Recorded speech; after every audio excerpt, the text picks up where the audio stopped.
ti, Senhor, a tua palavra escondi. Meus irmãos, cumprimento a todos com a paz do Senhor Jesus. Amém? Ronaldo, fez o pedido lá? O pedido foi pedido? Amém. Vamos ficar de pé, irmãos. Vamos orar. Esse horário de verão, ele é um pouquinho traiçoeiro, né? Eram 7h35 e tinha bem pouquinha gente aqui. É bem que o horário de verão, acho que termina na segunda semana do próximo mês. Ainda tem mais umas semanas aí. Mas amém. Vamos lá.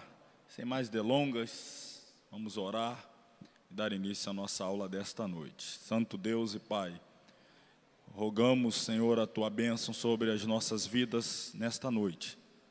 Gratos a Ti pela oportunidade de estarmos na Tua casa, em mais uma semana, reunidos para aprender a Tua palavra. Estou certo de que reservaste para nós, para esta noite, revelações que impactarão a nossa vida, nos alimentarão, nos fortalecerão e certamente nos ajudarão a viver uma vida cristã mais sadia, mais frutífera e que glorifique o Teu nome. Abençoe as nossas vidas de uma forma especial. Oramos no nome de Jesus. Amém. Tome seu assento, já pegue aí o seu material.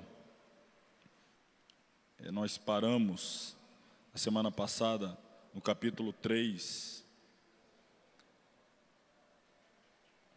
da parte do nosso livro que trata da hermenêutica bíblica.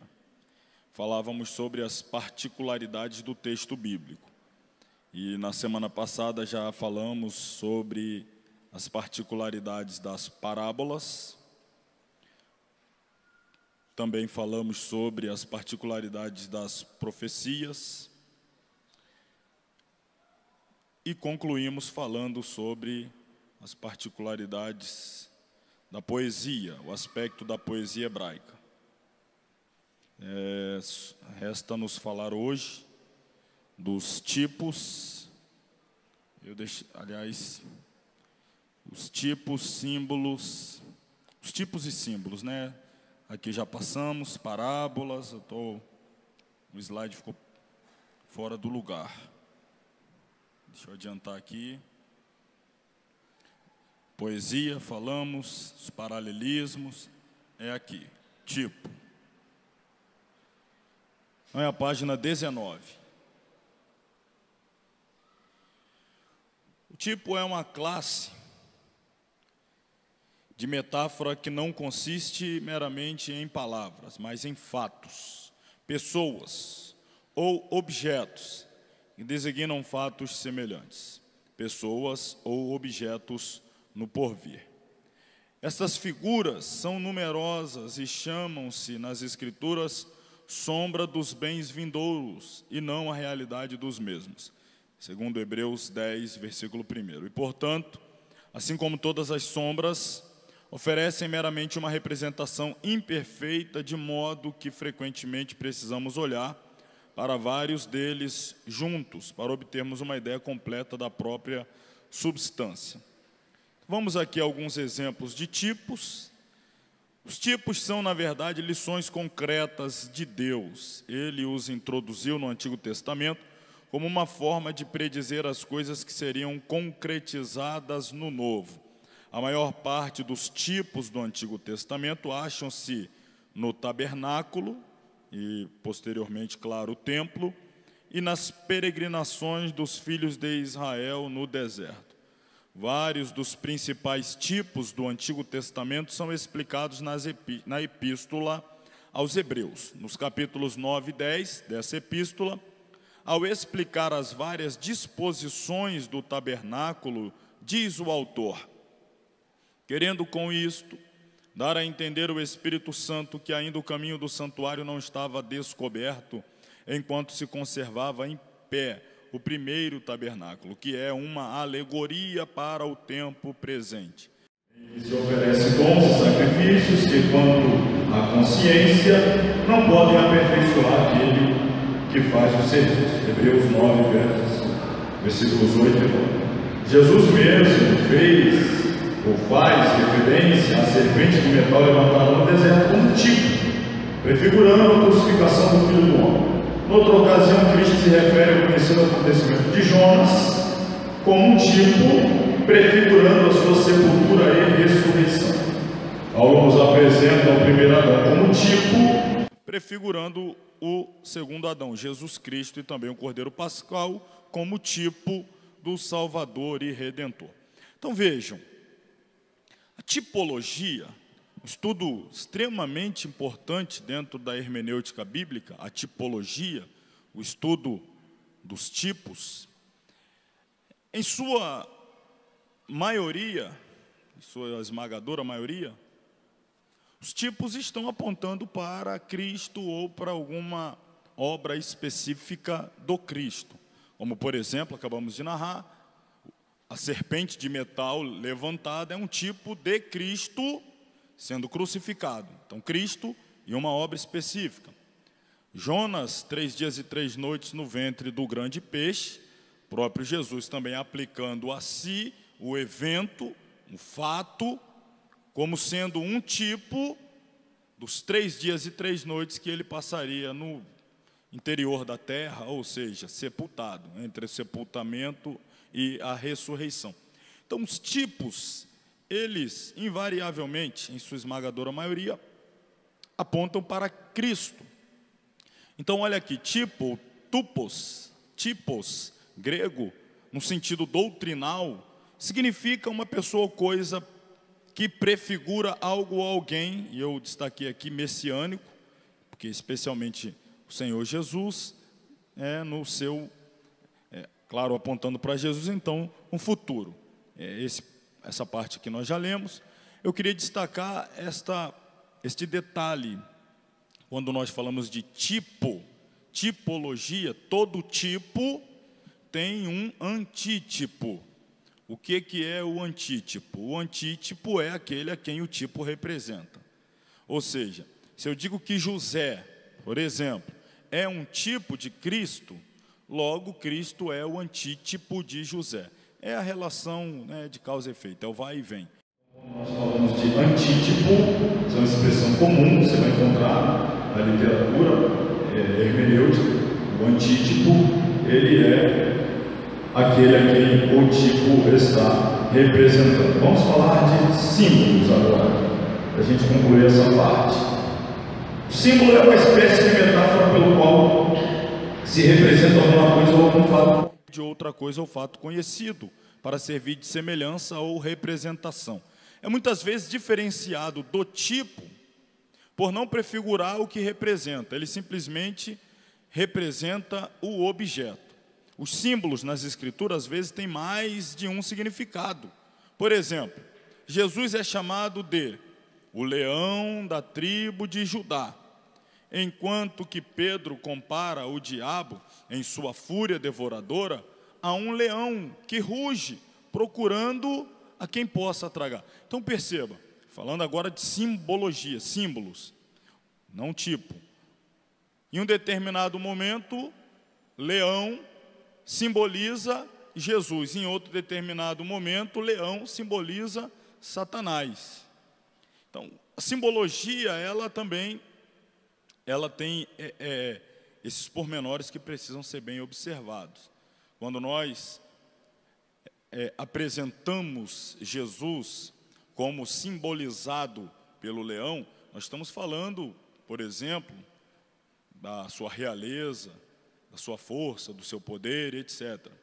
Quando nós o representamos como Satanás, estamos aí tratando da sua ferocidade, as suas artimanhas para ir à caça da presa.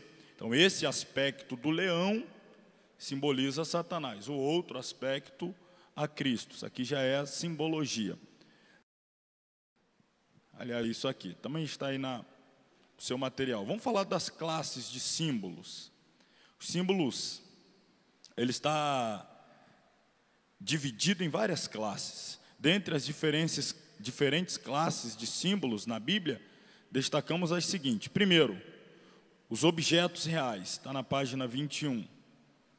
O sangue é um símbolo, O sangue, por ser elemento da renovação da vida no reino animal, simboliza a vida, ou às vezes a alma. Então, às vezes você fala de sangue, você está falando da vida, é um símbolo. Outro exemplo, vamos mais um pouquinho aqui pelo nosso material. Vestido. Vestido é símbolo de méritos, ou de justiça real, ou suposta. Vamos aqui alguns tipos de tecido. O linho fino simboliza a justiça real. O ouro simboliza a glória de Deus. A prata simboliza resgate. Você percebe, quando a gente fala de símbolo, objeto simboliza ou outro objeto, ou um adjetivo da divindade, como a gente está destacando aqui, a glória de Deus. Justiça, e por aí vai. Quando nós falamos de tipologia, estamos ligando a Cristo.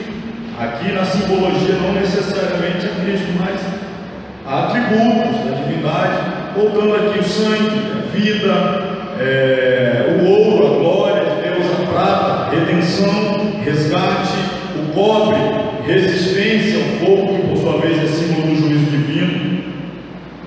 Isso é um detalhe. Nós temos 2 altares aqui no tabernáculo.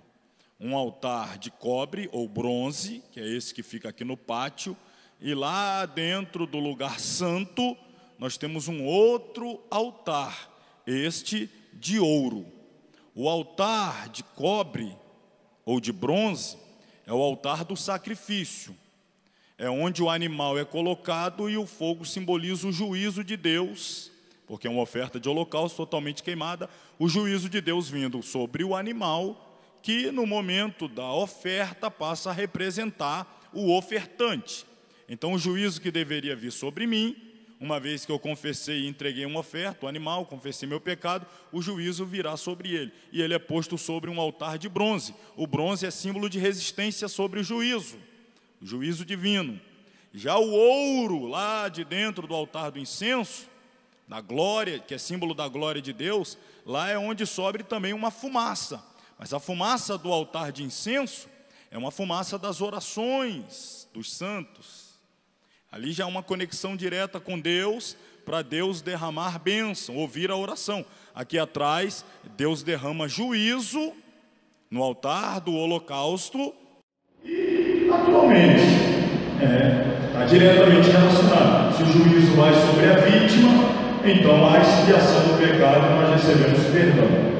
Aqui no altar do holocausto. O do incenso já é uma comunhão mais íntima e perfeita através da oração. Então o de ouro é a glória de Deus. O de bronze, capacidade de suportar o juízo divino. Óleo ou azeite, símbolos do Espírito Santo. O incenso, acabamos de falar, símbolo das orações. O sal simboliza influência preservadora. Por isso que a igreja é o sal, a terra preserva. De alguma maneira, né, a humanidade de toda a sua podridão moral em virtude do pecado. Fermento, a tendência corrupta do pecado, e assim vai. Os símbolos são muitos. Eu apresentei aqui o tabernáculo de dia e de noite, porque ele também está cheio de simbolismo nos seus utensílios. Mas vamos aos nomes, ainda na página 21. Esse aqui não preciso nem ler, está aí mesmo para que vocês tenham um material depois de consulta, o significado de cada nome. Por exemplo, Abrão, pai exaltado, Abraão, pai de uma multidão, Sarai, minha princesa, Sara, princesa, Jacó, suplantador, Israel, príncipe de Deus, e assim sucessivamente. Então temos aqui os símbolos nos nomes e, importante também, página 22, os símbolos numéricos. Número 1 na Bíblia simboliza unidade, primazia. O número 2 simboliza relação, também diferença e divisão. O número 3, trindade e plenitude na unidade. O número 4, criatura, terra, mundo, governo humano. O número 5 representa a graça de Deus protegendo o seu povo. O número 6, o número do homem, limitação humana e também a manifestação do mal. O número número 7, a perfeição divina, a plenitude, o descanso, o repouso. Número 8, gosto muito dele, novo começo, o novo em contraste com o velho, é símbolo de novo nascimento.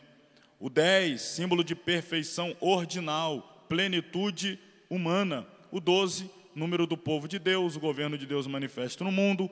40, é símbolo de provação, teste de prova, período de julgamento, e por aí vai. Então, é importante conhecer o simbolismo numérico, que quando você tem conhecimento desses símbolos numéricos, dentro de alguns textos bíblicos, que os números estão ali, e querem nos dizer muita coisa, mas por não conhecermos os números, aliás, o simbolismo numérico, às vezes alguma informação importante, alguma revelação preciosa, acaba por passar desapercebida.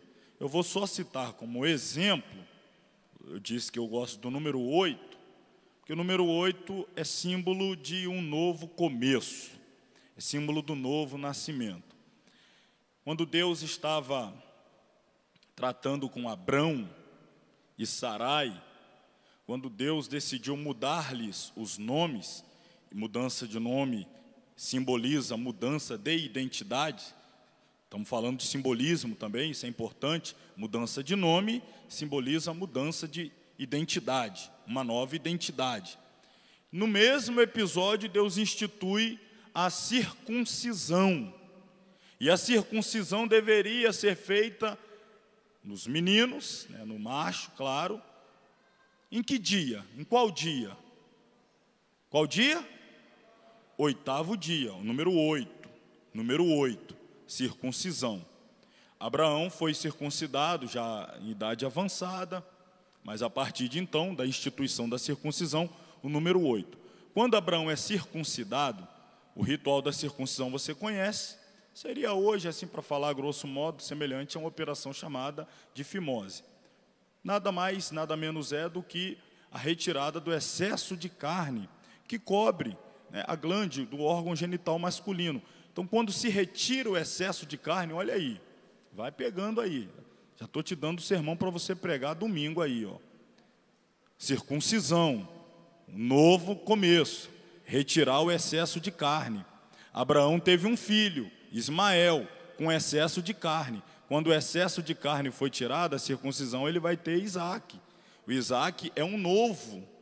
Deus vai fazer aliança com o Isaac, não com o Ismael. O Isaac começa uma nova história. Com o Isaac começa agora, e ele mudou o nome de Sarai, de Abrão para Sara e Abraão. Está começando tudo novo, uma nova história. E o número 8, aí aqui já é um sinal matemático. A gente tem alguns estudantes aqui que vai saber disso aí. Você sabe que o número 8, quando ele é colocado deitado, ele simboliza o quê? Símbolo de infinito. Se você não passar pelo 8 em pé, você não tem acesso ao 8 deitado, que é o infinito. Só vai entrar na eternidade quem passar pelo novo começo. Vocês não chegaram na aula ainda? Vamos para o próximo capítulo.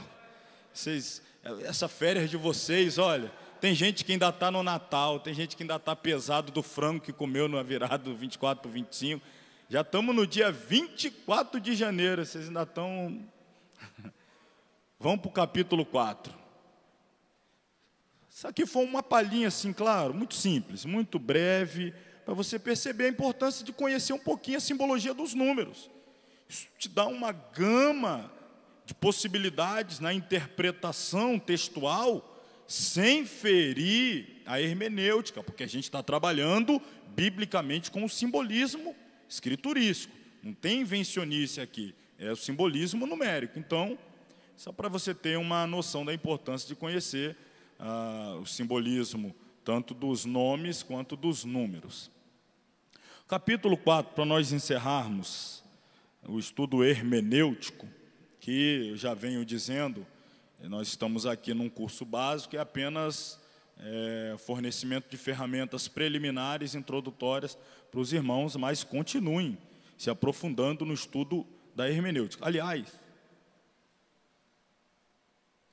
vale a pena até ressaltar, mesmo no meio da aula aqui, filmando tudo, Nosso irmão Alfred, ele se antecipou e já veio trazer o livro para a gente sortear.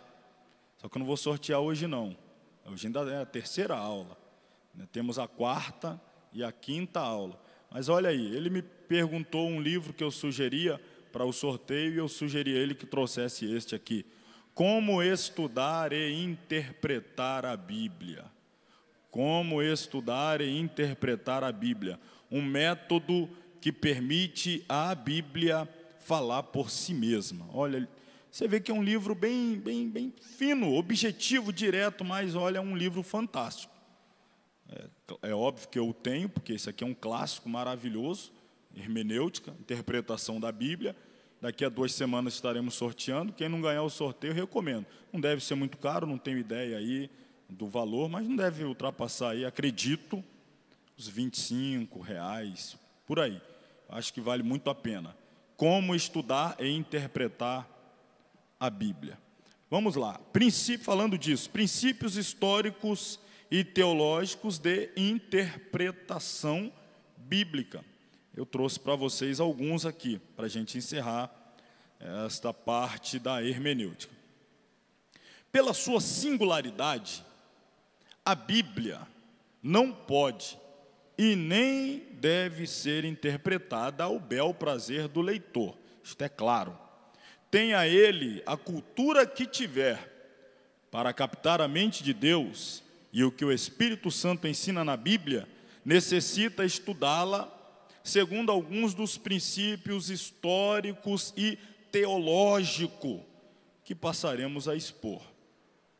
Vamos a eles. Eu listei aí 9 princípios que têm sido observados ao longo da história da igreja, da história da interpretação bíblica e princípios teológicos para a interpretação. Primeiro princípio: uma palavra nunca é compreendida completamente até que se possa entendê-la como palavra viva, a chamada palavra ou logos ou rema. O pessoal gosta de fazer uma diferenciação, mas nesse ponto aqui não. Tanto logos, a palavra falada, o verbo encarnado, logos vivo, quanto a palavra revelada, rema, são palavra viva. Isto é, originada na alma do autor. O que isso significa? Eu preciso entender aquela palavra dentro da sua realidade em que ela foi proferida. Existem palavras, isso é comum, ao longo do tempo, dos anos, ela cai em desuso, ela altera o seu sentido. Existem palavras, da própria língua portuguesa que tinham um significado, talvez há um tempo atrás, depois ela vai caindo em desuso, muda o seu significado. Então tem palavras que num determinado momento ela tinha uma força de expressão, de impacto, mas depois se banalizou, ficou normal, comum, você não consegue sentir. A mesma coisa é aplicada quando se trata de palavra do texto bíblico. Às vezes uma palavra que você, eu, nós lemos hoje, não surte um impacto, mas quando ela foi dita lá originalmente, no seu tempo, no seu contexto histórico, sociológico, político, cultural, etc., ela tinha um significado. Então a gente precisa entendê-la, é isso que é a hermenêutica, a exegese. Exegese lá e antigamente, para depois nós aplicarmos a hermenêutica aqui e atualmente. Então você precisa ir até lá e antigamente entendê-la lá, compreendê-la lá, para que ela possa então ser compreendida completamente. Por isso nós estudamos etimologia. O que é isso? O estudo da origem das palavras. Existem palavras que nós conhecemos, seu significado gramatical, mas às vezes não sabemos o seu significado etimológico. Nós sabemos o que ela significa hoje, dicionário da língua portuguesa, mas nós não sabemos o que ela significava na sua origem, etimologicamente. Então precisamos fazer uso também dessa ferramenta, que é o estudo da etimologia das palavras. É por isso que às vezes a gente fala assim, você chega lá, um exemplo aqui, Está lá Jesus: Pedro, tu me amas? Apacenta as minhas ovelhas. Tu me amas? Aí Pedro: sim, Senhor, eu te amo. Pela terceira vez: tu me amas? Aí você vai lá para o original, você vê que é um jogo de palavras. Porque existem pelo menos 4 palavras na língua grega, que significa, que é traduzido por amor. Começando pelo ágape, que é o amor absoluto, que é o amor desinteressado. Você tem o storge, que é o amor romântico. Você tem o filéu, que é o amor filos, o amor de amigo. Você tem o eros, que é o amor carnal, o desejo sensual. E você vai ver esse jogo de palavras no texto. Tem horas que Jesus pergunta agapaume, que é o amor ágape, e Pedro responde filéu. Depois Jesus pergunta a segunda vez se Pedro ama com amor incondicional, ágape, e Pedro mais uma vez responde filéu. E depois você vai ver que Jesus então desce ao nível de Pedro e pergunta filéu. E aí Pedro então responde em concordância com Jesus. Para nós, ama. Mas quando você vai no original, tem essa diferença. Então, você precisa compreender para que essa palavra possa ser entendida de uma forma mais ampla. Um exemplo aqui básico. Segundo, é impossível entender um autor e interpretar corretamente suas palavras sem que ele seja visto à luz das circunstâncias históricas. Isso aí também já temos falado isso aqui corriqueiramente. Eu vou ler lá as profecias de Joel, falando de gafanhotos, as pragas e tal. Mas por que ele está falando disso? Aí você vai lá ao tempo. Estava acontecendo uma destruição da safra, estava sendo destruída por uma praga. Então o Joel vai aplicar a realidade da destruição do plantio pela praga e trazendo também uma aplicação espiritual, aquilo como sendo consequência da desobediência do povo, da falta de fidelidade a Deus. Então, se você entende, conhece um pouquinho do contexto histórico em que o profeta, o autor de uma forma geral, verbalizou ou redigiu aquilo que o fez, você então vai ter uma amplitude, mais uma vez, na compreensão e na interpretação correta do texto. Terceiro, uma vez que as Escrituras se originam de modo histórico, elas devem ser interpretadas à luz da história. Estou sendo aqui até de certa forma repetitivo, mas estou batendo mais uma vez na tecla de sempre, nunca pegue um texto, leia e vamos dizer assim, e parta para dentro, parta para cima do povo pregando, sem cercar as informações, o máximo que você puder de informações em torno do texto, contexto, antes, versículos antes, versículo depois, contextualizar historicamente, culturalmente. Então pegue todas essas informações, acumule, adquira o máximo de informações possíveis em torno daquele texto, para que você possa então compreendê-lo melhor. Um exemplo, se a gente vai estudar epístolas paulinas, estou cada hora aqui pegando um exemplo distinto. Epístolas paulinas. Aí você pega lá a epístola, por exemplo, de Paulo aos Coríntios. Por que ele está falando aos Coríntios? Ele prega, através da carta, ele está ensinando, doutrinando acerca de divisões, e escrevendo, por exemplo, aos Efésios, ele não fala sobre divisões, porque havia um problema de divisão na igreja de Corinto. Isso é um fato histórico, que faz, então, ter sentido o que Paulo está escrevendo. A igreja estava dividida, haviam facções.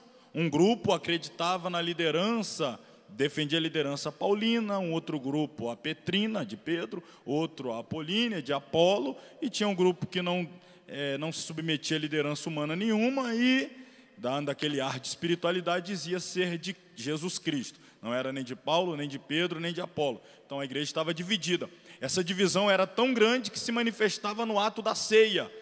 Eles levavam as coisas que deveriam servir na hora da ceia, e um grupinho comia sem esperar o outro que chegava depois não participava da ceia. As divisões tomavam conta da liturgia do culto.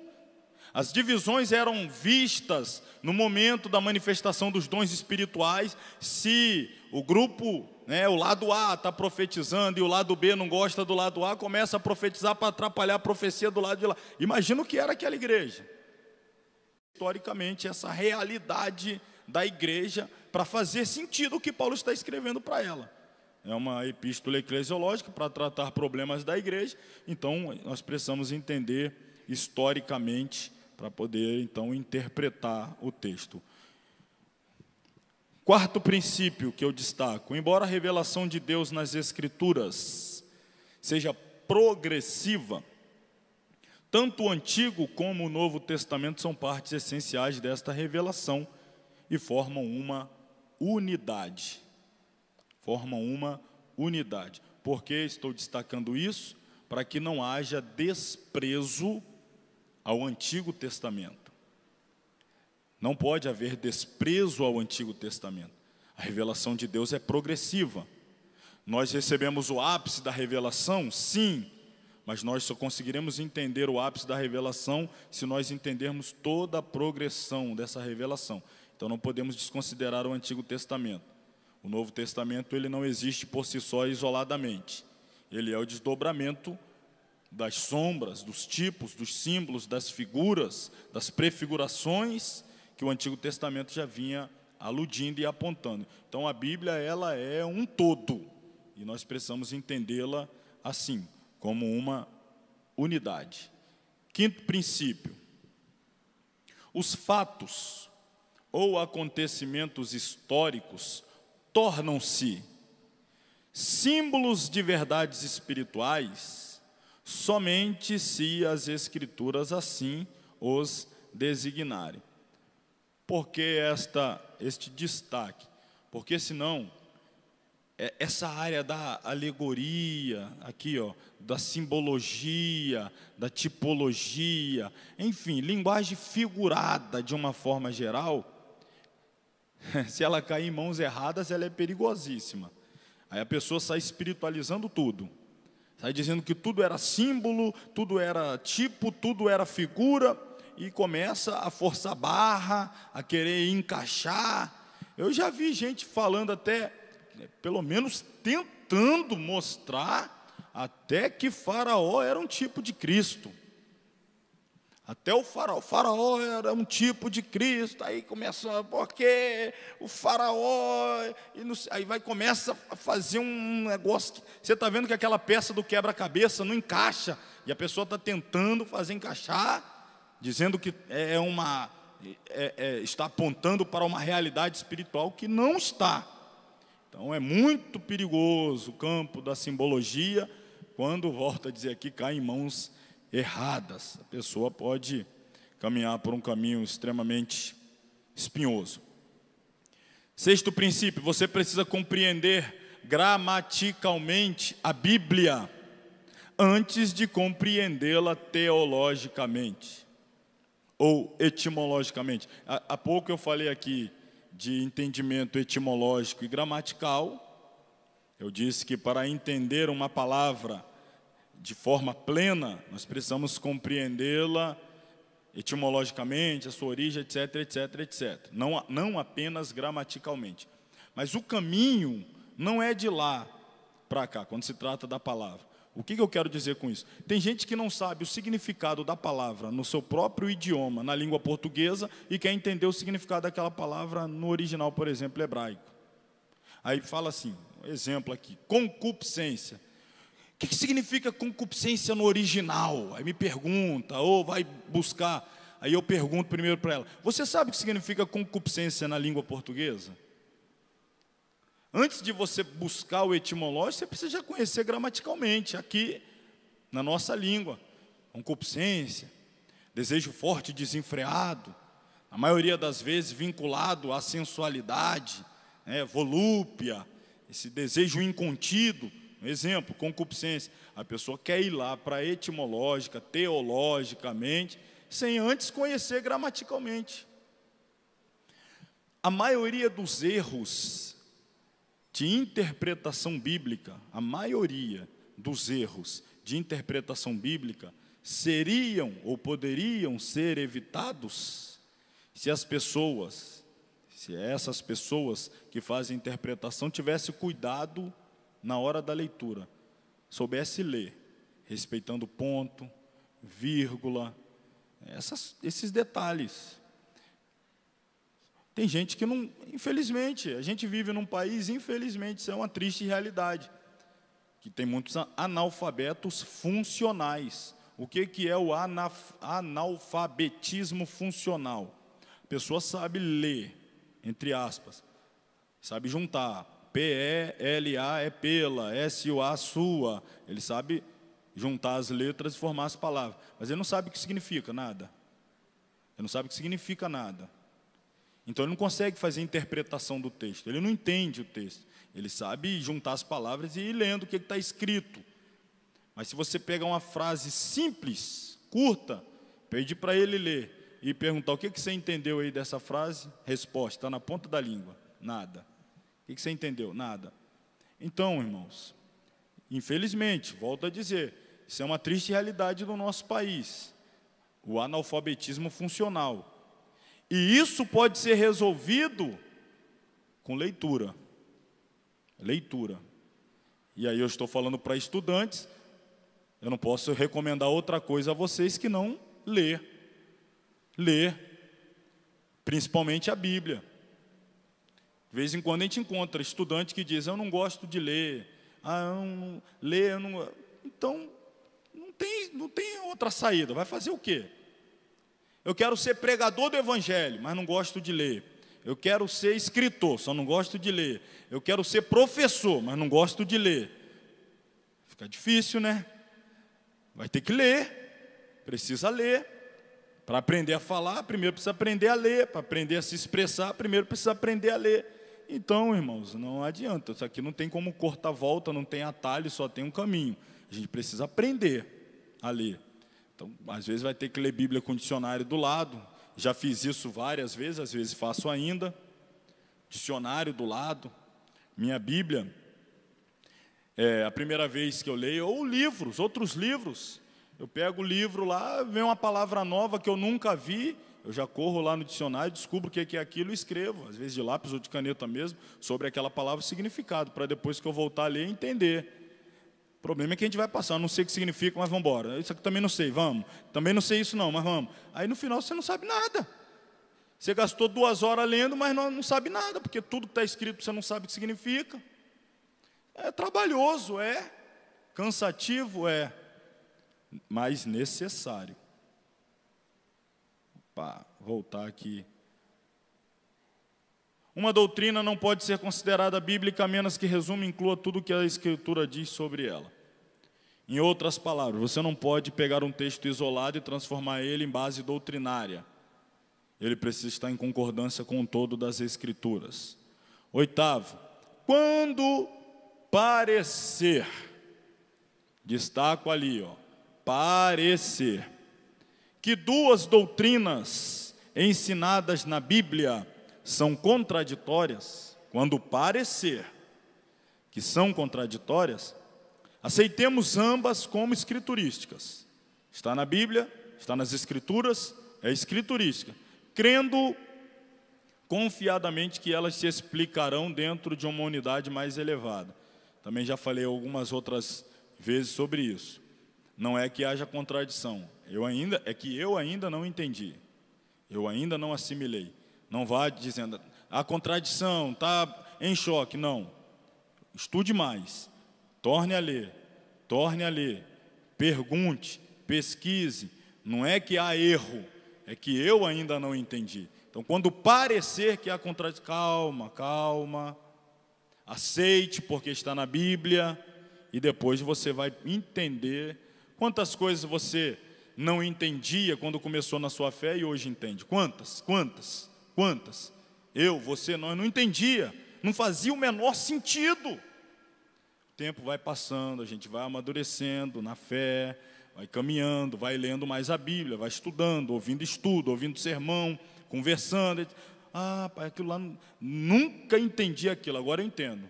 Não fazia o menor sentido, agora faz. Então é isso daí, tenha calma. No momento oportuno você compreenderá. Finalmente, um ensinamento simplesmente implícito nas Escrituras pode ser considerado bíblico quando uma comparação de passagens correlatas o apoia. Isso é uma outra maneira de se estudar a Bíblia. Textos correlatos, textos paralelos. Você quer ver? Pega a sua Bíblia aí. Talvez hoje nem todas tenham isso, mas a maioria ainda das Bíblias ainda tem.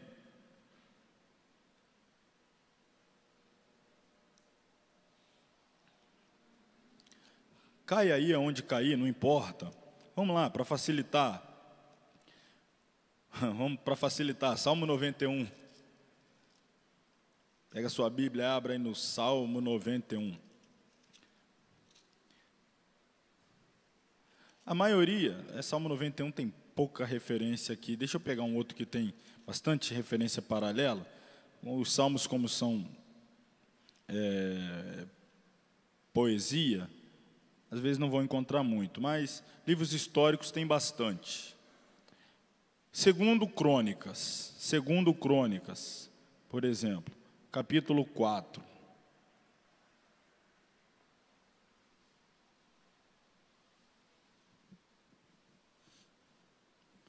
A maioria das Bíblias, você vai encontrar isso, que eu estou falando, na coluna central. Dá uma olhada aqui para a minha Bíblia. A coluna central. Geralmente as Bíblias se dividem assim em duas colunas. E a coluna central aqui, você tem uma margem para um lado e para o outro, tem uma coluna central, onde cada versículo, ou de um lado ou de outro, você tem aqui a referência, uma referência bíblica, que vai te ajudar a ampliar o entendimento do versículo que você está lendo. Muitas Bíblias, ela está lá embaixo, como que no rodapé. Muitas Bíblias estão lá embaixo no rodapé. Algumas é esta coluna central, como a minha. Estou aqui com a Bíblia de Estudo Plenitude. Muitas outras estão lá no rodapé. Aí você tem, a maioria segue esse modelo. Em negrito, um número, que é o versículo, e logo à frente você tem uma referência bíblica. Que referência é essa daí? Isso aí são referência, é chamada ou referência cruzada ou passagens correlatas, paralelo. Às vezes você está lendo um texto aqui, e aí você tem esse númerozinho que vai te remeter a um outro versículo, às vezes lá na frente no Novo Testamento, às vezes lá atrás, e por aí vai, para você entender. Você quer ver um detalhe? Vou te dar um detalhe aqui. Quando Elias profetizou que não haveria chuva sobre Israel, até segunda ordem, até que ele tornasse a profetizar e a chuva retornaria. Quando ele profetizou que não haveria chuva, por quanto tempo não choveu? Quanto tempo? 3 anos e meio. 3 anos e meio. Está certo. Sabe dizer onde que você leu isso? Tiago. Antes de Tiago, Jesus falou sobre isso. Nos dias de Elias, ele orou e por 3 anos e meio não choveu. Mas se você ler todo o texto lá de Elias, 1 Reis, 2 Reis, 1 Crônica, 2 Crônica, você vai ler todo o Antigo Testamento e não vai ter essa informação. Quem vai te dar ela? Jesus. Você talvez nunca percebeu isso. Nunca percebeu isso. Você sabe. Eu perguntei e você respondeu. Mas depois procura lá, dentro do contexto de Elias, esse tempo. Você não vai achar. Jesus foi quem falou lá na frente. Então, olha aí. Se a gente negligenciar as passagens paralelas, você vai ter lá a referência apontando lá. Você vai ficar com algumas informações faltando. Essa informação não está ali, onde você está lendo. Você está lendo lá em Crônicas, a informação está lá em Êxodo. Você está lendo em Êxodo, a informação que você precisa está lá em Deuteronômio. Você está em Deuteronômio e tem uma informação importante que você precisa, que está lá em Esté. E aí, não estou falando aqui agora de leitura. Geralmente você não vai ler a Bíblia fazendo isso. Estou falando de estudo.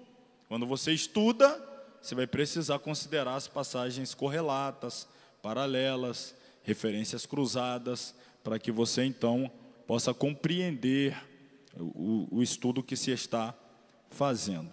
Bom, concluída aqui essa primeira parte deste nosso livro, o 11º, hermenêutica e homilética, então vamos aí, para a segunda parte, a homilética, falando de Deus aos homens.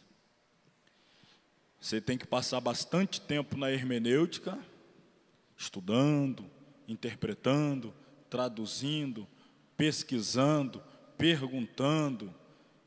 Aí daí a pouco chega a segunda parte, que é a exposição, a homilética.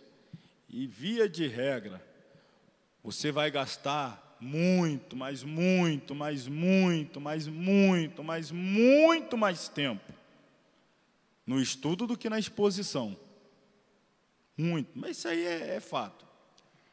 Principalmente quando somos iniciantes. Iniciantes somos todos nós, mas aí tem aquela época que a gente é aspirante a iniciante, ainda é iniciante de iniciante. Aí você estuda, você recebe o convite para pregar em maio, você já está dando suador agora em janeiro. Meu Deus, o que eu vou arrumar? Meu Deus, rapaz, está chegando, o dia está correndo rápido demais, está chegando, meu Deus. Aí você está estudando, compra livro, pergunta aqui, pergunta lá, e escreve uma folha, escreve 2, escreve 3, digita, apaga, deleta, escreve de novo e tal. Aí quando chega no dia, na sua mente, tudo aquilo que você estudou, leu, anotou, riscou, escreveu, você vai falar aquilo lá em mais ou menos 40 minutos. Quando você pega o microfone com 5, você já falou tudo que tinha que falar. Aí depois você já fica, e agora? O relógio está parado, eu já falei tudo, e agora? O que eu faço? Vamos cantar um hino. Olha o anjo ali, olha ele aí, pega e recebe, aí vai embora, né, para poder, e continua o relógio parado, e agora? E tal. Tem alguém aqui no nosso meio que está com um problema, quem é? É você? É você? E aí vai, aquela coisa toda. Mas é assim, você passa muito tempo, sempre estudando, e você tem menos tempo na hora da exposição. Aí você precisará dominar algumas artes que a homilética vai nos ajudar. Concisão. Tem gente que tem problema. Eu falei aqui, por exemplo, a pessoa que ela é extremamente, até, isso é comum aos iniciantes, mas depois que a pessoa já tem um pouquinho de experiência, não se trata de ser profissional, mas experiência em todas as áreas da vida, ela é importante e fundamental. Por que justamente aqui a gente vai ficar dizendo que não é? É também. Experiência na hora de falar em público, o tempo vai passando, você vai tendo mais tranquilidade. Por aí vai. Então, tem gente que é extremamente, sempre ultrapassa o tempo, ele não sabe resumir, ele não sabe argumentar com pouco tempo, ou com o tempo que lhe é concedido, aquilo que ele trouxe para entregar para a igreja. Ele começa a ser extremamente prolixo, vai falando, e tem alguns que muito falam e nada comunicam também. Tudo isso nós vamos começar a ver a partir de agora, na homilética. A homilética tem sido desde sempre a disciplina mais mal interpretada e compreendida da teologia. A mais mal compreendida e mal interpretada da teologia. Vocês vejam, hoje nós estamos na metade da 11ª disciplina, e agora que nós vamos começar a falar de homilética. Estamos na metade da 11ª disciplina, e agora que vamos começar a falar de homilética, que é como se comportar em público, exposição do sermão, preparação do sermão e etc. Mas quando você vai falar para alguém sobre teologia, estudar teologia, ele diz assim: esse negócio de teologia, ficar ensinando os outros a pregar, ficar ensinando o que não, esse negócio aí técnica e tal. Olha só, e vamos usar só 2 aulas e meia de homilética, em 2 anos de curso, mas as pessoas já estigmatizam. Teologia, ficar fazendo os outros ensinar a pregar, inibir o agir do Espírito Santo e tal. Você vê que preconceito, isso existe hoje ainda, já foi muito pior, mas até hoje existe. Volto a dizer, nós vamos ficar aqui 2 aulas e meia falando de homilética, mas a maioria dos que perseguem o curso teológico, eles usam esse argumento. É inibição do Espírito Santo, trabalhar com técnicas, ensinar a pregar. Não, eu sou a favor da joelhologia. E quem disse que a teologia é contrária à joelhologia? Não, quem disse que quem estuda a Bíblia não ora? Ou na primeira aula, quando você se matricula, o professor já diz: a partir de hoje você é teólogo, está proibido de dobrar o joelho e orar, hein? Se eu ficar sabendo que alguém aqui anda orando por aí,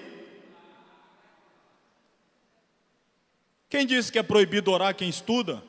Pelo contrário, vocês vão ver aqui na homilética, a gente vai falar hoje ainda sobre a importância fundamental da oração para o bom desenvolvimento da oratória. Porque nós não estamos tratando aqui da homilética, já antecipando, forense, que é usada nos fóruns, acadêmicas. Estamos falando da oratória sacra, sagrada, falar de Deus aos homens. Então precisa haver, antes de tudo, comunhão com Deus, intimidade com Deus. E isso só é possível através da oração, da vida de intimidade com o Senhor. Mas vamos lá. Página 25. Deixa eu apresentar-lhes os assuntos que passaremos a falar hoje. Antes do intervalo ainda eu falarei da introdução. Depois do intervalo começaremos a falar, capítulo 1, os benefícios da homilética. Na semana que vem a gente conclui, falaremos sobre capítulo 2, o pregador. Capítulo 3, a estrutura do sermão. Na sequência, capítulo 4, classificação de sermões ou tipos de sermões. Capítulo 5, a divisão do sermão, como é que se divide corretamente um sermão. E, finalmente, um adendo aí, os 10 mandamentos do pregador. Quem se lembra aí daquele vídeo que nós compartilhamos aí, dos erros do pregador? A partir de hoje eu vou colocar mais, para vocês verem. Tem muita coisa aí. Sempre tem, né? Sempre tem muita coisa que se faz, que a gente pode melhorar. Todos nós podemos e devemos buscar sempre melhorar. E volto a dizer, não é no afã de agradar a homens. Tem gente que já fica: não, meu negócio é com Deus, não tem nada que agradar. Não. É para não colocar impedimento à mensagem que você está ministrando, pregando. Às vezes, por falta de alguns cuidados simples que passaremos a analisá-los, tratar deles a partir de agora, às vezes, por negligência em um ou outro cuidado, você deixa de atingir um objetivo no sermão. Alguém que aceitaria aquela palavra e se entregaria a Cristo, não se entrega. Outro que seria renovado, não é. Um outro que estava aí desanimando da fé e naquele momento seria reanimado, não é. Por quê? Porque faltou um cuidado ou outro, houve negligência do pregador. Então, todos esses detalhes, essas arestas, aquilo que compete a nós precisamos cuidar, para não colocar impedimento à mensagem do Evangelho. A mensagem é pura, a mensagem é santa, a mensagem é perfeita, mas quem a entrega, o problema está aí. Quem a entrega? Então, precisamos melhorar. Vamos lá. Página 26. O Espírito do Senhor é sobre mim, pois que me ungiu para evangelizar os pobres. Enviou-me a curar os quebrantados do coração, a pregar liberdade aos cativos e restauração da vista aos cegos, a pôr em liberdade os oprimidos, a anunciar o ano aceitável do Senhor. A pregação é a forma mais expressiva de disseminar o Evangelho de Cristo e ocupou o lugar central no ministério terrestre do próprio. Ele identificou-se como pregador público quando visitou a sinagoga de Nazaré, na Galileia, afirmando que fora enviado para evangelizar aos pobres e também para anunciar o ano aceitável do Senhor. Jesus foi um pregador itinerante. O que é isso? Passou de lugar em lugar, de cidade em cidade, povoado em povoado, estava sempre em movimento, levando a mensagem. Seu púlpito era quase sempre improvisado. Um monte, a polpa de um barquinho, o alto de uma pedra, a casa de amigos, ou mesmo a tribuna de uma sinagoga. Não tinha um lugar fixo ou uma sede, não tinha. Lá ia ele, de vila em vila, de aldeia em aldeia, de cidade em cidade. Em algumas ocasiões, chegou até a ultrapassar as fronteiras nacionais, ministrando em nações vizinhas. Olha, Jesus pregou até no exterior, na época dele. Foi pregar lá na região de Tiro e Sidom, saiu do território de Israel. Seu estilo eletrizante arrastava após si multidões para ouvir seus sermões, cheios de graça e autoridade divina. Segundo escreveu John Broadus, a pregação de Jesus incluía todos os elementos calculados, com o fito de mover a mente em todas as direções e levar o homem a ver, sentir, avaliar e tomar decisões morais. Portanto, Jesus é nosso exemplo perfeito de pregador. Exerceu esse ministério em casas de família, nas sinagogas, ao ar livre, em particular, a qualquer pessoa que quisesse ouvir, como nos casos de Nicodemos e também da mulher samaritana. Vamos falar então agora sobre a pregação. Percebam, a pregação fez parte do ministério de Jesus. Ele era um pregador, ele era um anunciador do Evangelho, e ele tinha uma qualidade que ele atraía as pessoas para ouvi-lo. Ele tinha autoridade nas palavras, ele tinha graça, apesar de usar palavras firmes, contundentes de confronto, mas as pessoas reconheciam que as palavras que ele proferiam eram palavras de verdade, por isso tinham prazer em ouvi-lo. Jesus é, mais uma vez, o nosso exemplo maior em se tratando de pregador. Por falar em pregador, pregação, o que é a pregação? A pregação, resumindo assim, ou conceituando de forma bem simples, pregação é transmissão da verdade divina com vistas a persuadir, convencer. Você quer convencer o seu ouvinte daquilo que você está falando. Se é uma mensagem evangelística, o objetivo do pregador, do evangelho, do evangelista, é convencer o seu público a que Jesus é o único, suficiente Salvador, se entregar, ou entregar a sua vida a Cristo. Então, toda pregação, ela trabalha em cima da persuasão, convencimento. E para que você tenha êxito no convencimento, na persuasão, isso vai depender dos seus argumentos e de como você os apresenta. Você tem a verdade, mas não sabe transmiti-la. Você tem a verdade, mas peca na hora de usar o poder de persuasão para convencer. Então isso a gente precisa, é esses detalhes que nós precisamos trabalhar, ajustar, para não colocar impedimento à mensagem do Evangelho. Jesus, ele era um pregador convincente, isso é fato. Em uma ocasião, ele mesmo parou a mensagem e disse aos seus discípulos: vamos dar de comer à multidão, já tem 3 dias que eles estão me ouvindo e não precisamos alimentar. Imagina, você conseguiria ficar 3 dias ouvindo uma pessoa pregar sem parar para se alimentar? 3 dias ouvindo Jesus pregar. Jesus, calma aí, gente. Vocês estão 3 dias me ouvindo, não comeram, nada. Vamos dar uma pausa para o lanche, um coffee break. Tinha que ter muita graça.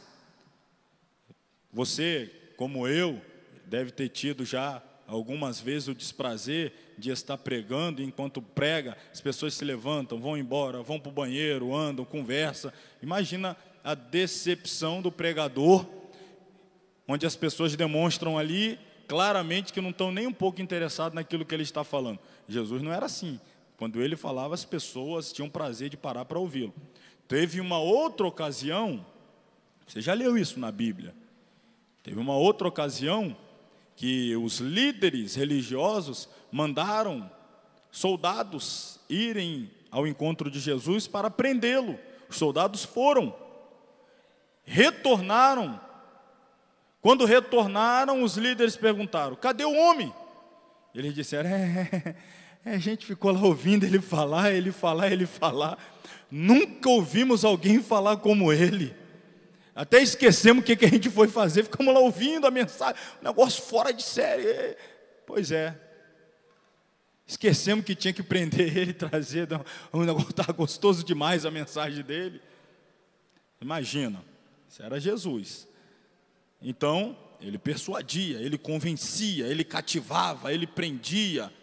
As pessoas, multidões o apertavam para ouvi-lo. De vez em quando ele tinha que entrar num barco e dizer: vai um pouquinho mais para lá. Por quê? Porque ele estava recuando. Daqui a pouco ele botou o pé na água e o povão está vindo. Ele entra no barco e então entra um pouquinho mar adentro para poder pregar. O povo queria ouvir. Precisamos imitar a Jesus. Ser esse pregador que agrega, que atrai. Ou você é aquele que, quando o pastor anuncia: amanhã nós vamos ouvir o irmão fulano, o pessoal,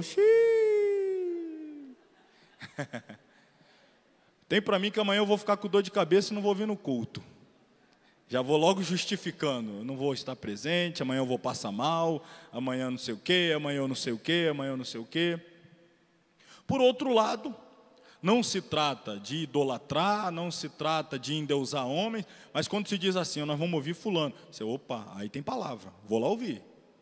Aí tem mensagem, aí tem algo de Deus para transmitir, vou lá. Não é por causa dele, você quer ouvir a mensagem, você sabe que tem palavra, tem mensagem. Assim era Jesus, atraía por quê? Porque ele estava com a palavra da verdade, que convencia, que persuadia, que libertava, que curava, que transformava, que salvava. Então as multidões tinham prazer de ouvi-lo. Precisamos manifestar isso na nossa vida e no nosso ministério.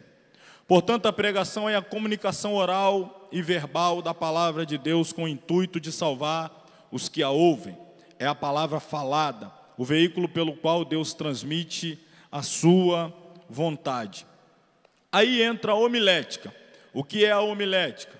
A homilética é a arte de elaborar e apresentar os sermões. Você estuda o texto, você interpreta o texto, você reúne informações sobre o texto. Agora vem a segunda parte, a homilética. Preparar as informações, organizá-las, dividi-las por tópicos, dividi-las dentro do seu tema, do seu texto que você vai expor, de forma que seja racional, coerente, que tenha a ver, para depois então transmitir, apresentar.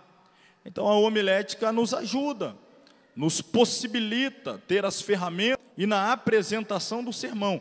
Agora, quem não tem nada, não conhece nada, não lê nada, também não adianta ser bom de homilética, que vai entregar o quê?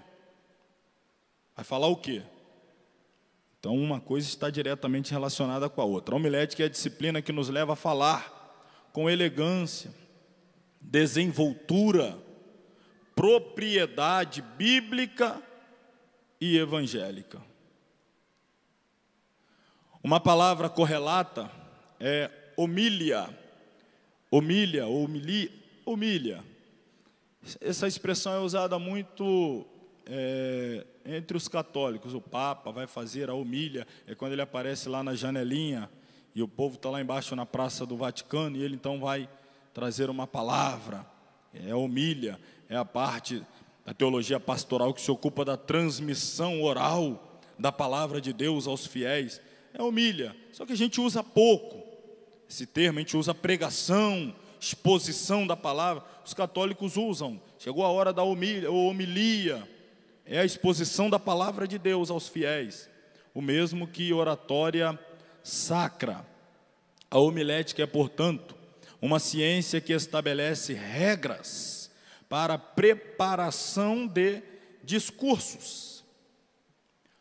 Ela aplica os princípios da oratória, da eloquência e da retórica, para que haja na preparação e comunicação do sermão, veja aqui, clareza de ideias, lógica nos pensamentos, melhor inter-relação dos pontos expostos com o tema central daquilo que está sendo falado, e também facilidade para cronometrar o tempo do sermão.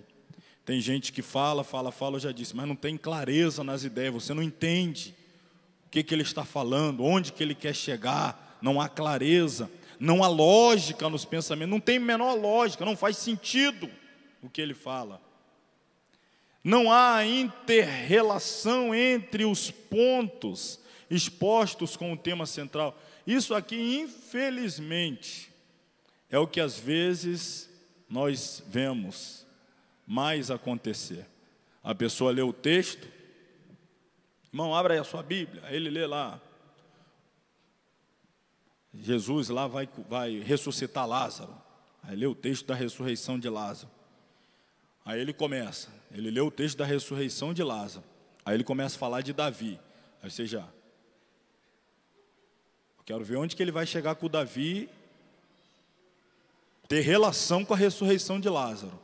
Não, irmão, porque é o seguinte, Davi era um adorador, e Davi adorava e tal, e não sei o quê, e pá, você... Ressurreição, adoração, ressurreição, ainda não entendi, mas vamos lá. E ele era perseguido, porque todo adorador é perseguido, e por falar em perseguição, meu irmão, aí já vai lá para Josué, também foi perseguido quando estava fugindo da... Josué, ressurreição de Lázaro, adoração, vamos lá, vamos ouvir mais, vamos ver onde que ele vai chegar. Aí você vai, e pá, irmão, as horas já se avançaram, eu não terei como concluir, que Deus fale melhor aos vossos corações. Aí você,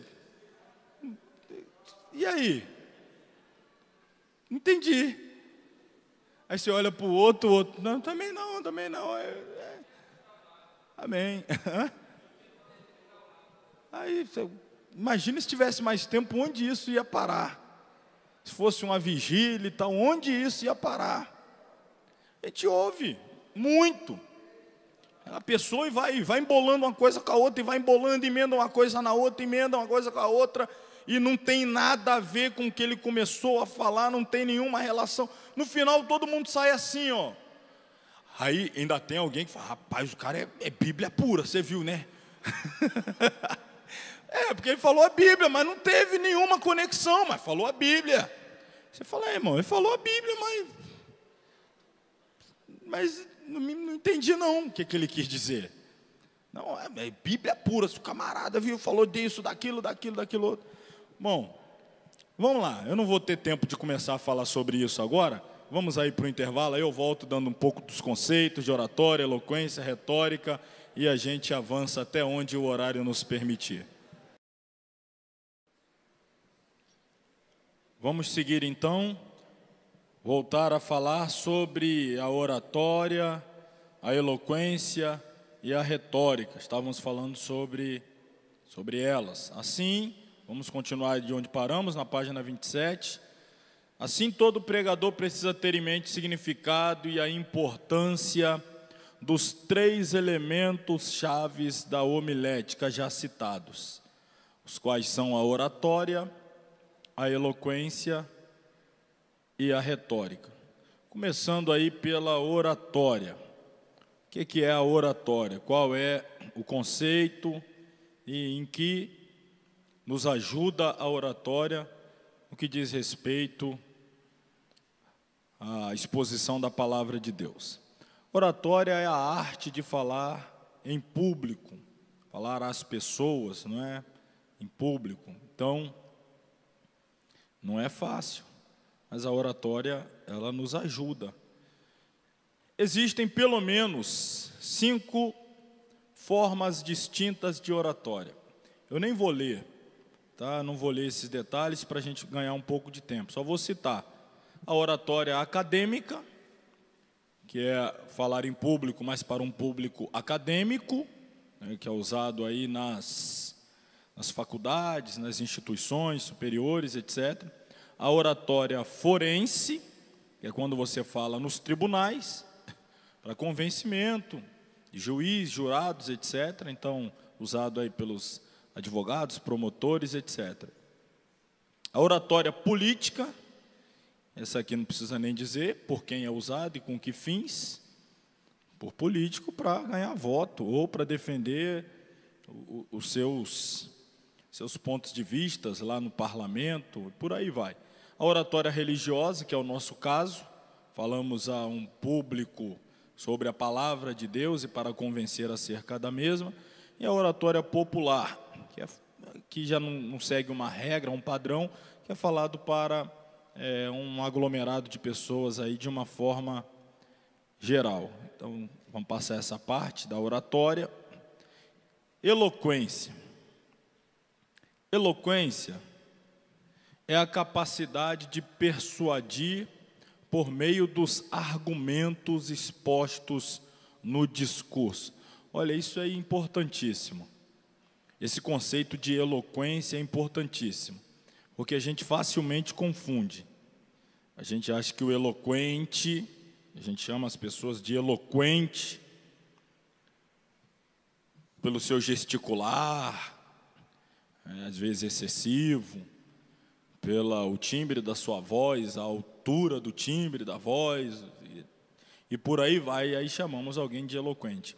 Mas eloquência, uma pessoa eloquente é uma pessoa que tem uma capacidade de convencer, fazendo uso de argumentos. Uma pessoa eloquente é uma pessoa que convence com argumentos. De algum modo, todo ser humano, em maior ou menor grau, é capaz de promover no ânimo de outra pessoa os afetos, as emoções. Alguém que quer namorar um outro alguém precisa ser eloquente para convencer a outra pessoa de que vale a pena investir num barco furado aí, que é você. Tem que convencer. Se é vendedor, precisa convencer o cliente de que o produto é bom, vale a pena, ele tem que levar. Enfim, você depende da eloquência para convencer, para persuadir, nas esferas da vida, do dia a dia, para aquilo que você precisa, o que você busca. Então, a gente, em maior ou em menor grau, nós somos pessoas que têm eloquência. A gente está sempre buscando convencer de ideias. Você tem um projeto, tem um plano na igreja, você é líder de um departamento, você tem em mente fazer alguma coisa. Você precisa convencer as pessoas a acreditarem naquilo que você acredita. Então, você precisa da eloquência. E aí você não vai convencer no grito, no peito, na raça, na marra. Precisa de argumentos para levar a pessoa a acreditar em você ou com você, abraçar a sua causa, a sua ideia. Então, uma pessoa eloquente é uma pessoa que é boa de argumentos. Apolo, a Bíblia fala, em Atos, capítulo 18, versículos 24 a 28, vai falar de Apolo, um grande exemplo bíblico de pregador eloquente. Está na Bíblia. Vamos até ao texto, não sei se eu coloquei aqui, acho que não. Atos dos Apóstolos, capítulo 18, a partir do versículo 24. E chegou a Éfeso um certo judeu chamado Apolo, natural de Alexandria, varão eloquente, poderoso nas Escrituras. De onde adivinha a eloquência de Apolo? a profundidade do conhecimento dele nas Escrituras, poderoso nas Escrituras.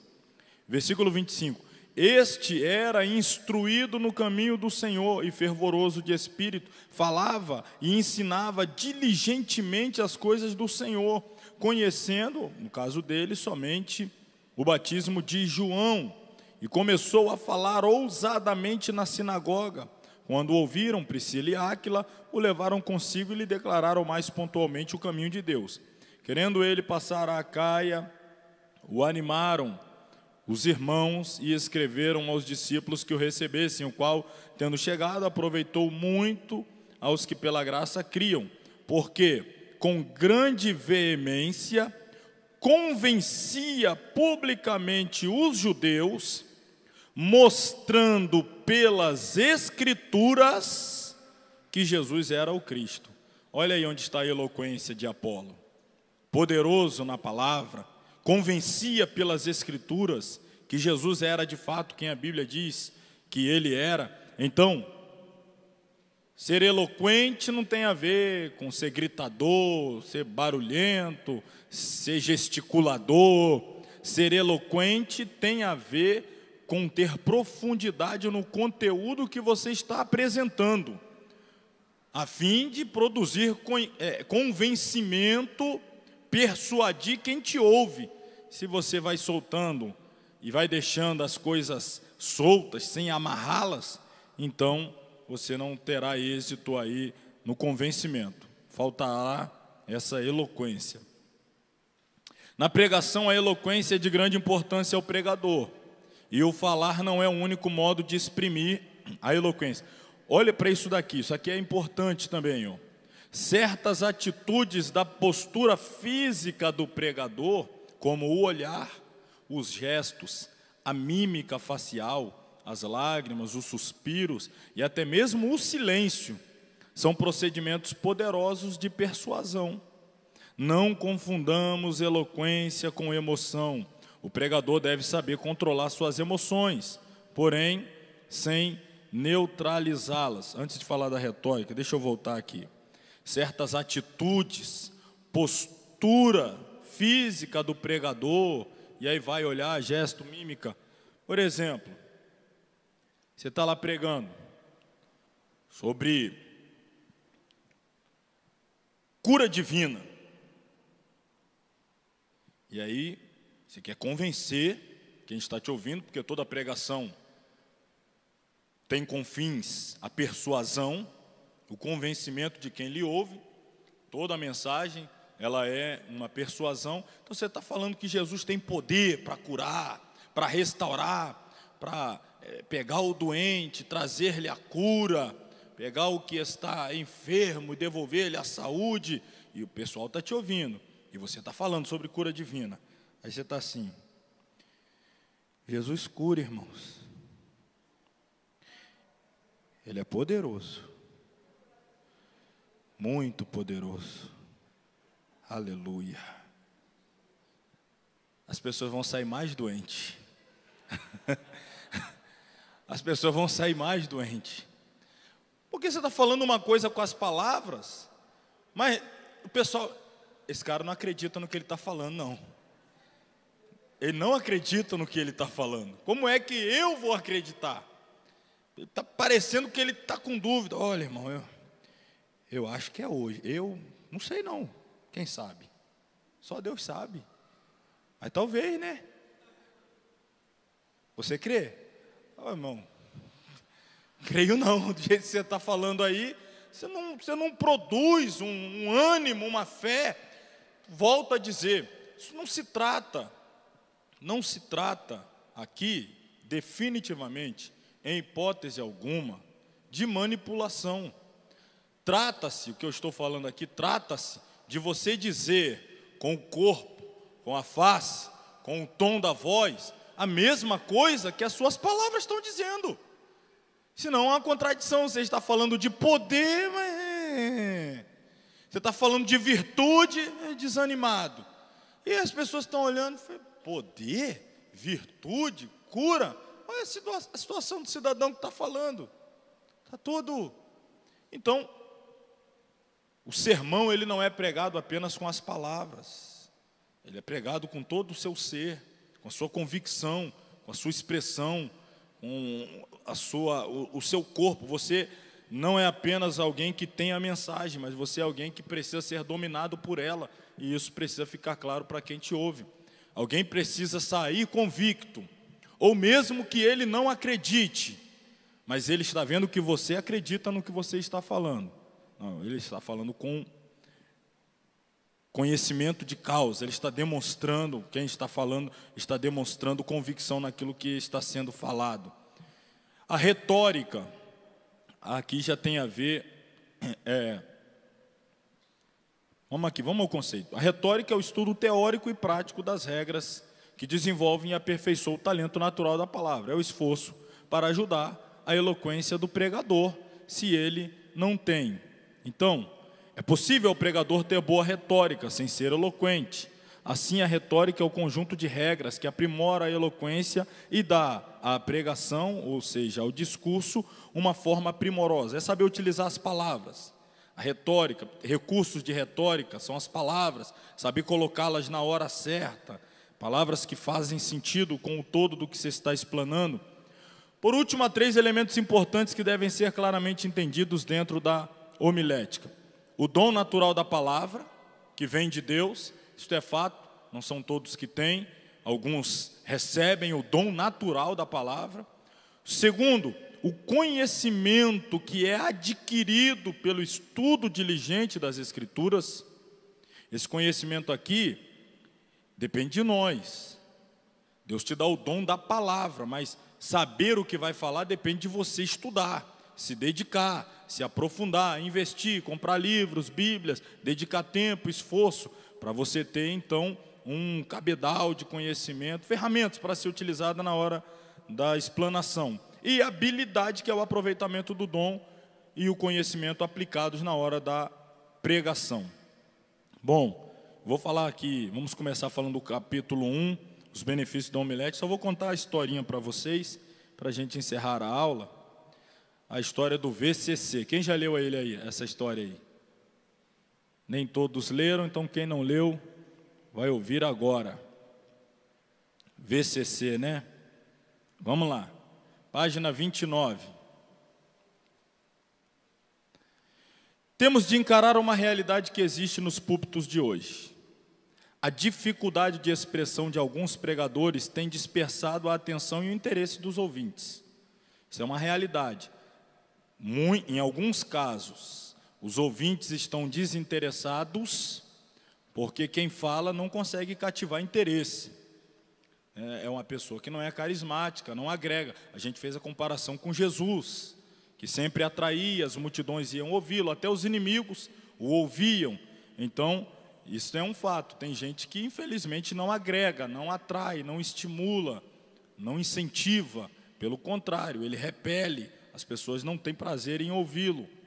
A falta de capacidade de se fazer entender, de comunicar o que de fato se quer dizer, tem trazido muitos prejuízos em algumas das nossas reuniões. É óbvio que o sucesso de um pregador depende, antes de tudo, dos seus valores espirituais, de uma vida de consagração e comunhão plena com o Espírito Santo. Olha aí, eu tenho batido continuamente nessa tecla. A homilética, em hipótese alguma, negligencia este fator importante, fundamental, vital para a vida do pregador, que é comunhão com Deus, espiritualidade verdadeira, vida de oração.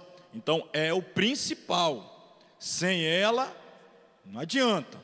Tem que ter vida com Deus. Ponto. Tem vida, tem comunhão, oração, intimidade. É o primeiro passo e o mais importante. Mas não podemos negligenciar que valores humanos e psicológicos influem sobre ele e também sobre o auditório, os ouvintes. Distinguir esses valores é indispensável ao sucesso ministerial. Usaremos a ilustração abaixo para melhor compreender o que este parágrafo que eu acabei de ler quer dizer. Então vamos à história do VCC. Conta-se que certo caipira estava no seu trabalho rotineiro num canavial, quando de repente viu brilhar no céu, está aqui, ó, ele viu brilhar lá no céu 3 letras, VCC. Estava lá no canavial, cortando cana, o facão na mão, trabalhando, e de repente olhou para o céu e viu 3 letras, VCC. O homem, apesar de muito simples, era também muito espiritual, e de imediato julgou que aquelas letras significavam: vai, Cristo chama. VCC, vai meu filho, Cristo chama. Fiel à visão, largou de imediato as ferramentas e correu ao pastor de sua igreja e contou-lhe o ocorrido, concluindo que Deus o estava chamando para largar tudo e dedicar o restante de sua vida à pregação do Evangelho. O pastor, surpreso diante do relato, disse: mas para pregar o Evangelho é preciso conhecer a Bíblia. Você conhece a Bíblia o bastante para sair pelo mundo pregando a sua mensagem? Claro que sim, disse o homem. E qual a parte da Bíblia que você mais conhece? As parábolas de Jesus, principalmente a do bom samaritano. Então conte-a, pede o pastor, querendo conhecer o grau de conhecimento bíblico e a capacidade de transmissão da mensagem que tinha o futuro pregador do Evangelho. Então o homem vai começar. Descia um homem de Jerusalém para Jericó, e caiu entre os salteadores, e ele lhes disse: varões, irmãos, escutai-me, não tenho prata nem ouro, mas o que tenho, isso te dou. Entregou-lhe os seus bens, a um deu 5 talentos, a outro 2 e a outro 1, a cada um segundo a sua capacidade. E partindo dali foi conduzido pelo Espírito ao deserto, e tendo jejuado 40 dias e 40 noites, teve fome, e os corvos alimento lhe traziam, pois se alimentava de gafanhotos e mel silvestre. E sucedeu que, indo ele andando, eis que um carro de fogo o ocultou da vista de todos. A rainha de Sabá viu isso e disse: não me contaram nem a metade. Depois disso ele foi até a casa de Jezabel, a mãe dos filhos de Zebedeu, e disse: tiveste 5 maridos, e o que agora tens não é teu. Por isso te digo, toma a tua cama e anda, pois eu também não te condeno. Vai e não peques mais. E olhando ao longe, viu a Zaqueu pendurado pelos cabelos numa árvore e disse: vai, vende tudo o que tens e segue-me. Veio Dalila e cortou-lhe os cabelos, e o resto que sobraram foram 12 cestos cheios para alimentar a multidão. Portanto, não andeis inquietos dizendo: Eli, Eli, lama sabactani, pois vosso Pai Celestial sabe que necessitais de todas essas coisas. E todos os que ouviram esse discurso se admiraram da sua doutrina. Que mensagem, hein? Que mensagem. E os que o ouviram se admiraram da sua doutrina. O caipira, entusiasmado, olhou para o pastor e perguntou: e então, estou pronto para pregar o Evangelho? Oh, meu filho, disse o pastor, eu acho que essas letras no céu não significam vai, Cristo chama. Antes deveriam ser lidas, vai cortar cana. Cada um fica na vocação que foi chamado, né? Você continua lá. Moral da história: um conhecimento superficial das Escrituras, bem como da maneira como entregá-la, poderá causar danos irreversíveis ao ministério, caso não se leve em conta os fatores fundamentais para uma boa interpretação bíblica, bem como a forma de comunicá-las. Isso aqui foi só a introdução deste nosso capítulo, os benefícios da homilética. Semana que vem, então, falaremos os benefícios. Olha só para te antecipar. Primeiro benefício: a homilética ajuda a desenvolver a vida espiritual do pregador. Homilética tem a ver com espiritualidade. Homilética anda de mãos dadas com a vida espiritual. Não existe essa conversa de técnica, não. Isso é, já volto a dizer, isso é conversa de quem é preconceituoso. A homilética, ela anda abraçada com a espiritualidade. Sem a mesma, não é a homilética bíblica, não é a homilética da verdadeira e genuína teologia. Segundo, a homilética ajuda a desenvolver o raciocínio do pregador, te ajuda a pensar, a organizar as ideias, a conectá-las com o tema central do que está sendo exposto, a aplicar, a expor a seu tempo, etc.